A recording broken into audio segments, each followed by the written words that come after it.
প্রিয় খামারি ভাই ও বোনেরা এবং যারা শুনছেন, আসলে এটা একটা কেস যেটা দেখতেই পাচ্ছেন। এটা হচ্ছে বান বা পুড়ে যাওয়া কেস।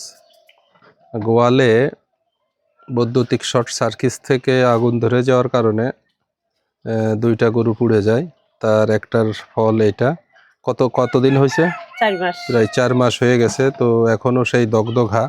প্রথম দিকে যে অবস্থা ছিল, মোটামুটি খাওয়া দাওয়া ঠিক ছিল। এখন এসে দেখা যাচ্ছে যে গরুটি খাওয়া দাওয়া ছেড়ে দিচ্ছে বা হাঁটতে চলতে পারছে না ঠিক মতো। তার জন্যই আপনারা যে ব্যবস্থাটা দেখতে পাচ্ছেন, এই ব্যবস্থাটা করা, দাঁড়িয়ে রাখা। আসলে এই সিস্টেমটা আমরা বলি, তবে এক নাগাড়ে এটা করা যাবে না। আবার শোয়াই দিতে হবে, আবার ব্যবস্থা করতে হবে এভাবে। সাথে সাথে আমরা এর চিকিৎসা চালিয়ে যাব।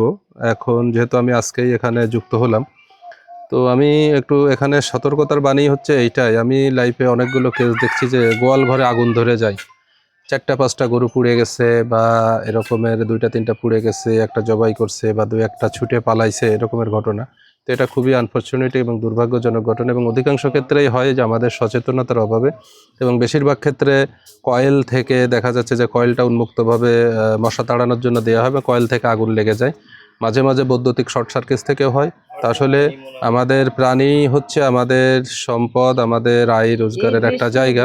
তো সেক্ষেত্রে আমরা অবশ্যই প্রাণী পালতে গিয়ে তার থাকার জায়গাটা যেন বাসযোগ্য থাকে, সে ব্যবস্থাটা অবশ্যই খেয়াল রাখবো। তার কোনোভাবে যেন আগুন ইউজ করব, সেটাও যেন আমরা সুন্দরভাবে প্রোটেক্টেড অবস্থায় ব্যবহার করি।